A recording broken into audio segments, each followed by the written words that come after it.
அனைவருக்கும் என்னுடைய அன்பான வணக்கங்கள். வெயில் ரொம்ப கடுமையாக இருக்குது. வெயிலில் வேலை பார்க்குறது ரொம்ப சிரமமாக இருக்குது. இது யதார்த்தமான உண்மை. இப்போ நாம் வெயிலில் போகிறதுக்கு கஷ்டப்படுவோம் அப்படின்னு சொன்னால், இன்னொருத்தரையும் நீங்கள் அந்த வெயிலில் போங்க, அந்த காரியத்தை செய்யுங்க அப்படின்னு சொல்கிறதுக்கு மனசு கொஞ்சம் கூசும். என்னங்க, நம்மளால் அந்த வெயிலில் போக முடியலன்னு நினைக்கிறோம், இந்த வெயிலில் போய் நீ நில்லு, போய் அந்த காரியத்தை பண்ணு அப்படின்னா கொஞ்சம் மனசு கூசும், மனசாட்சி உள்ளவங்களுக்கு. ஆனால் சில சமயம் தவிர்க்க முடியாது. பழைப்புக்காக சில பேர் வெயிலில் போய் தான் ஆகணும். நம்முடைய குழந்தைகளை காப்பாற்றுறதுக்கு பெரியவங்க போய் ஆகணும், இல்லை வயசான பெரியவங்களை காப்பாற்றுறதுக்கு இளைஞர்கள் போய் ஆகணும். இப்படி நிறைய விதிவிலக்குகள் இருக்குது. எப்போவுமே நம்ம நாட்டில் ஒன்று சொன்னால் மொக்கத்தனமாக ஒன்றை பிடிச்சிக்கிட்டு பதில் போடுவாங்க. எது சொன்னாலும் அதுக்கு ஒரு விதி விலக்கு வரும். வெயிலில் பொதுவாக போனால் கஷ்டமாக இருக்குது, பட் போகிறத தவிர வேறு வழி இல்லை அப்படின்னு கஷ்டப்படுறாங்க. போஸ்ட்மேன் வராரு, மனசு கஷ்டமாக இருக்குது அவரை பார்க்கும்போது. சரி, இது இந்திய தபால் துறை அப்படின்னு ஒன்று இருக்குது, போகிறாங்க. இப்போ நான் சொல்ல போகிற விஷயம் கொஞ்சம் மனசாட்சி உள்ளவங்களுக்கு நெருடணும். சௌக்கியமாக வீட்டில் உட்காந்துருக்காங்க சில பேர், 3 வேளையும் வெளியில் ஆர்டர் பண்ணி சாப்பிட்றாங்க. சௌக்கியமாக வீட்டில் உட்காந்துருக்காங்க. பெரிய வேலை இல்லாமலாம் இல்லை, இருக்குது. ஆனால் அவங்க என்ன நினைக்கிறாங்க, சமையல் அப்படின்னு ஒன்று பண்ணணும்னா, நான் ஆம்பளைன்னு சொல்லலை பொம்பளைன்னு சொல்லலை, அதை முதல்ல புரிஞ்சுக்கணும். உடனே பிள்ளைன்னு இதெல்லாம் பொம்பளை வேலையான்னு, நான் ஆம்பளைன்னு சொல்லலை, பொம்பளைன்னு சொல்லலை, திருநங்கைன்னு சொல்லலை, மனுஷனாக இருக்கிறவங்களுக்கு சொல்கிறேன். இதை விட நான் என்ன பண்ண முடியும்? வேலை செய்யலாம். வேலையே செய்யாமல் நம்மளால் வாழ்ந்துட முடியுமா? அவங்கவுங்க காஃபி போட்டுக்கணும், டீ போட்டுக்கணும், இல்லை ஏதாவது, அப்புறம் சின்ன ஒரு பிரேக்ஃபாஸ்ட் ரெடி பண்ணணும், அப்புறம் லஞ்சு, நைட்டு. நம்ம 3 வேளைன்னு ஒரு பழக்கம் வச்சுருக்கோம். இதை தவிர அங்கங்கே டீவியேஷன்ஸ் இருக்கட்டும். கொஞ்சமாவது சமைக்கணுமா இல்லையா? 3 வேளையும் புக் பண்ணி திம்பேன் அப்படின்னா எனக்கு என்னமோ அது சரியாக படலை. நீ யார் அதெல்லாம் சொல்கிறதுக்கு? எங்கள் இஷ்டம், பண்ணுங்க. ஆனால் நீங்கள் மனித குலத்துக்கு செய்கிற துரோகம் கொஞ்சம் நஞ்சம் இல்லை. என்னது மனித குலத்துக்கு செய்கிற துரோகம் கொஞ்சம் நஞ்சம் இல்லை. உங்களால் வெயிலில் போக முடியலையே, அதில் ஒருத்தர் மோட்டர் பைக்கோ ஸ்கூட்டியோ எடுத்துக்கிட்டு, அதுக்கு ஏதோ பேர் வச்சுருக்காங்க, ஜொமேட்டோங்கிறான், ஸ்விக்கி என்னவோ சொல்கிறான், பேர் சொல்கிறான், ஸ்விக்கின்னு சொல்கிறான், இருக்கட்டும். அந்த வெயிலில் வேர்த்து வடியை அவங்க 3 வேளை 4 வேளை, எத்தனை வீட்டுக்கு இங்கேருந்து அங்கேருந்து இங்கே.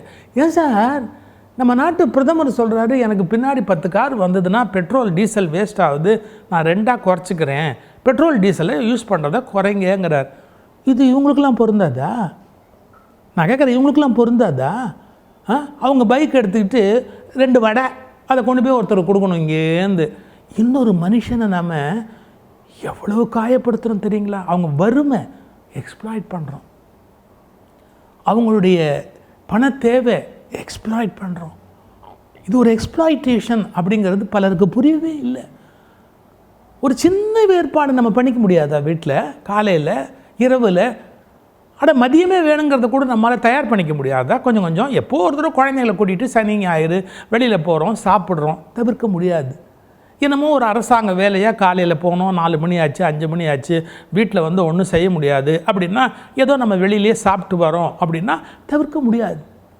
ஏதோ ஒரு நிகழ்ச்சி போகிறோம், யாரோ ஒருத்தரை பார்க்குறதுக்காக வீட்டுக்கு அதுக்கப்புறம் எல்லாம் செய்கிறதுனா கஷ்டம், சாப்பிட்டு வரணும், வேண்டான்னு சொல்லலை. நம்மளால் வெளியில் போக முடியாத ஒரு சூழ்நிலை, ஆர்டர் பண்ணி சாப்பிட்ணும், புக் பண்ணி சாப்பிட்ணும், அதுவும் தவறு கிடையாது. பல பேர் இதை இயல்பாகவே ஆக்கிவிட்டார்கள். அவர்களுடைய அகங்காரங்கள், அதாவது ஏழை எளிய மக்கள் மீது அவர்களுக்கு இருக்கக்கூடிய ஆணவ ஆதிக்கம். அது ஏழை எளிய மக்கள், ஒன்றும் முடியாதவங்க வெயிலில் உங்களுக்காக ஒரு 2 வீலரில் 30 கிலோமீட்டர் 20 கிலோமீட்டர் வேர்வை சொட்ட போயிட்டு வரணும்ல? இது ஒரு ராஜ வாழ்க்கை இல்லை? உங்களெல்லாம் கேட்குறதுக்கு ஆள் இல்லைல்ல? ஆனால் உங்கள்கிட்ட காசு இருக்குல்ல? காசு அப்படி வீசினீங்கன்னா உடனே 2 மனுஷன் எடுபடி மாதிரி உங்களுக்கு சாப்பாடு எங்கேருந்தோ கொண்டாந்து கொடுத்துருவான்ல? இதெல்லாம் நல்லதுக்கு இல்லை. நீங்கள் மனித குலத்தை அவமானப்படுத்துகிறீங்க, உழைக்க மறுக்கிறீங்க. உழைக்கிறதுக்கு உங்களுக்கு என்ன அவ்வளோ உடம்பு நோக்குதா? உழைக்கக்கூடாதா? வீட்டில் உழைக்கிறதுக்கு உங்களுக்கு அவ்வளோ கஷ்டமாக இருக்கா? ஆம்பளைக்கும் பொம்பளைக்கும் அத்தனை பேருக்கு சேர்த்து தான் கேட்குறேன். உழைச்சா என்ன ஆகிடும் உங்களுக்கு? உழைக்கக்கூடாதா? நீ உழைக்கிறோயோ உன்னை எனக்கு கமெண்ட் போட உழைக்கிறேன்டா, நம்ம உழைக்காமல் ஒன்றும் இல்லை, எனக்கு வேணுங்கிற பல விஷயத்த நான் தான்டா செஞ்சுக்குவேன். உடனே கீழே கமெண்ட்டில் போடுவேன் லொட்டு மாதிரி எங்கேருந்து என்ன போடுவேன், நீ உழைக்கிறாயான்னு. நான் உழைக்காம பேச முடியும்னால போங்கடா வேறு வேலை இல்லாத பசங்களா. எனக்கு அந்த மனிதர்களை நீங்கள் காயப்படுத்துறத பார்க்கும்போது ரத்தம் கொதிக்குது. அப்போ அவங்களாம் கஷ்டப்பட மாட்டாங்களா? அவங்களாம் போக வேண்டாம் வர வேண்டாமா, அதுக்கு வேலை பார்க்கலாம், வேறு வேலைக்கு போட்டோம், கன்ஸ்ட்ரக்டிவான வேலைக்கு போட்டோம். பிள்ளைங்களுக்கு அது வாழ்க்கையாது. என்ன நேரமும் வெயிலில் வந்து 2 வீலர் எடுத்துக்கிட்டு எவனுக்கோ ஒருத்தனுக்கு காப்பி கொண்டு போய் கொடுக்கறது, எவனுக்கோ ஒருத்தனுக்கு டிஃபன் கொண்டு போய் கொடுக்கறது, இது ஒரு வேலையாது? இது கொஞ்சம் சௌரியமாக இருக்குங்கிறதுக்காக சொசைட்டியில் என்கரேஜ் பண்ணுறீங்களா? இன்னொரு மனுஷனை பற்றிய கவலையே உங்களுக்கு கிடையாதா? எடுபடியாகவே ஒருத்தன் இருந்துட்டு போயிடுவான் அந்த உலகத்தில். நான் ரொம்ப ரொம்ப சமூகத்து மேலே ரொம்ப கோவப்படுறேன். எனக்கு ரொம்ப வருத்தமாக இருக்குது. சில பேரால் உழைக்கவே விருப்பம் இல்லை, வீட்டில் தான் சமைச்சு தான் சாப்பிடணுங்கிற எண்ணமே இல்லையே. நல்லதில்லை, உடல் நலத்துக்கு தீங்கு. முதல்ல வெளியில் சாப்பிட்றதுங்கிறது தீங்கு. அப்புறம் வயிற்று வலி, அமீபியன் இன்ஃபெக்ஷனு, ஆனை பூனை ஏன் வராது? இன்னும் அதை விட ஏகப்பட்ட வியாதி வரணும். அப்போ தான் நீங்களாம் திருந்துவீங்க. கொஞ்சம் யோசிச்சு பார்க்க மாட்டீங்க? என் நேரம் பார்த்தாலும் வெளியிலேயே திங்கணும் அப்படின்னா என்ன நியாயத்தோடு சேர்ந்தது? இப்போது ஒன்றும் முடியாத ஒருத்தன் தனியாக இருக்கிறான், அவனுக்கு சமைக்க தெரியாது, ஒரு மெஸ்ஸிலேருந்து சாப்பாடு ஆர்டர் பண்ணி சாப்பிட்றான், அது வேறு எக்ஸெப்ஷன், தவிர்க்க முடியாது. அதுக்காக வந்து எப்போ பார்த்தாலும் வசதியும் வாய்ப்பு இருக்குங்கிற பண திமிரு இல்லை, காசு கொழுப்பில் எப்போ பாரு புக் பண்ணி கண்டதையும் வாங்கி தின்னுக்கிட்டே இருந்தா எப்பா நான் அப்புறம் எனக்கு வர ஆத்திரத்துக்கு ஏதாவது சபிச்சிட போகிறேன். தயவுசெய்து யோசிங்க. இன்னொரு மனுஷனை இப்படி காயப்படுத்தாதீங்க, வெயிலில் அலைய விடாதீங்க. அந்த வேலை ஒரு வேலை இல்லை. அதில் இருக்கிற பிள்ளைங்கள்லாம் படித்து மேலே வரணும், அவங்க சொந்த தொழில் பார்க்கணும், அவங்க வேறு வகையான ஒரு பார்ட் டைம் செய்ய வேண்டியது தான். நான் சொல்கிறது கல்லூரியில் படிக்கிறவங்க தன்னுடைய சுய சம்பாத்தியத்துக்கு, நான் வெளிநாடுகளில் கூட பார்த்துருக்கேன், ஒரு ஹோட்டலில் போய் வேலை பார்ப்பாங்க 2 hours, per hour $8, $10. That is correct. படிக்கிற பிள்ளைங்க ஒரு பார்ட் டைம் வேலை அப்படின்னு சொல்லி அவங்க ஒரு ஹோட்டலில் போய் வேலை பார்க்குறது என்பதோ, ஒரு கடையில் போய் சூப்பர் மார்க்கெட்டில் வேலை பார்க்குறது தப்பே கிடையாது. ஆனால் இதையே ஒரு முழு நேர வாழ்வாக நம்பி பல பேரை வாழ வைக்கிற பழக்கம் நல்லதில்லை. என்னமோ என் மனசுக்கு பட்டதை சொல்கிறேன், இன்னொரு மனுஷனை நம்ம அவமானப்படுத்துகிறோம் அப்படின்னு நமக்கு தோணுது. காசு கொழுப்புக்காக காசு இல்லாதவர்களை நம்ம கஷ்டப்படுத்துகிறோம். அது மனசாட்சி உள்ளவங்க அதை செய்ய முடியாது. அது ஒரு முழு நேர வாழ்க்கையாக பல பேருக்கு ஆகிறது நல்லதில்லை. அது உடல் நலத்துக்கும் தீங்கு. ஒருவேளை நம்ம பிரேக்ஃபாஸ்ட்டை மாற்றுறது, பிரெட் ஸ்லைஸு, அதுக்கு ஒரு தால், இல்லை அந்த பிரெட் ஸ்லைஸில் ஏதோ ஒரு மீட்டு, அவங்கவுங்க சாப்பிட்றவங்க அவங்கவுங்க இஷ்டம், ஒரு ஆம்லெட் மாதிரி வீட்டில் ஏதோ ஒன்று பழகுங்களேன். நான் அப்படி உடம்பு நோகுதா, ஒன்றுமே வேலை செய்ய மாட்டேன் அப்படின்னு சொன்னால் என்ன அநியாயமாக இல்லையா? உடம்பு வேலையே உடல் உழைப்பே செய்ய மாட்டேன்னு சொல்லி ஒரு தலைமுறை அடம் பிடிச்சிக்கிட்டே போகுமா?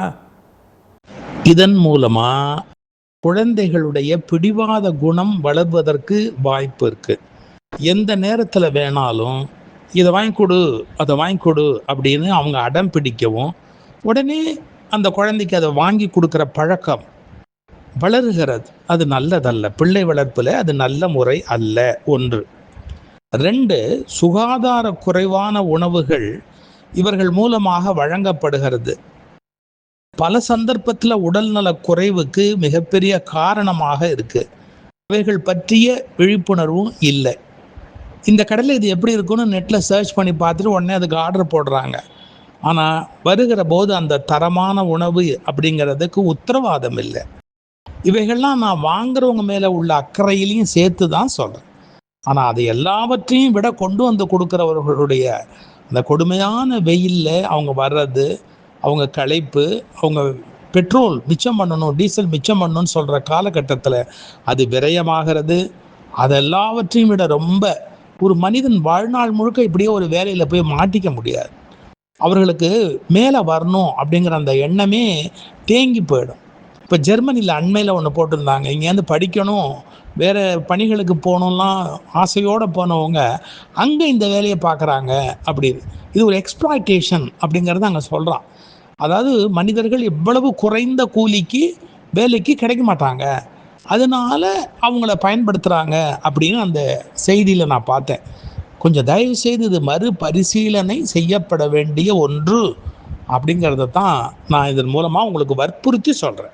நான் இந்தியாவில் ஒரு நிதி ஆய்வாளராக இருந்தேன், ஆனால் இன்று ஜெர்மனியில் உணவு டெலிவரி செய்து கொண்டிருக்கின்றேன்.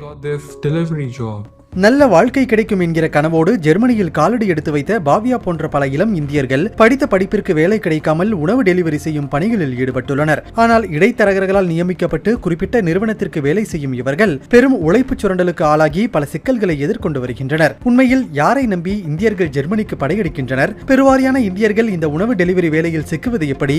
ஜெர்மனியில் உள்ள பெர்லின் உட்பட பல ஐரோப்பிய நகரங்களில் உணவு விநியோக தொழில் பெரும் வளர்ச்சி அடைந்து வருகிறது. சில ஆண்டுகளிலேயே உணவு விநியோகம் வாயிலாக கிடைக்கும் வருவாய் இரட்டிப்பாகி இருக்கிறது. இதனால் தொழிலாளர்கள் தேவையும் அதிகரித்துள்ளது. ஜெர்மனியில் வேலை செய்யும் பெரும்பாலான தொழிலாளர்கள் இந்தியாவைச் சேர்ந்தவர்கள். Where are you from? I'm from India. I'm from India. I'm from India.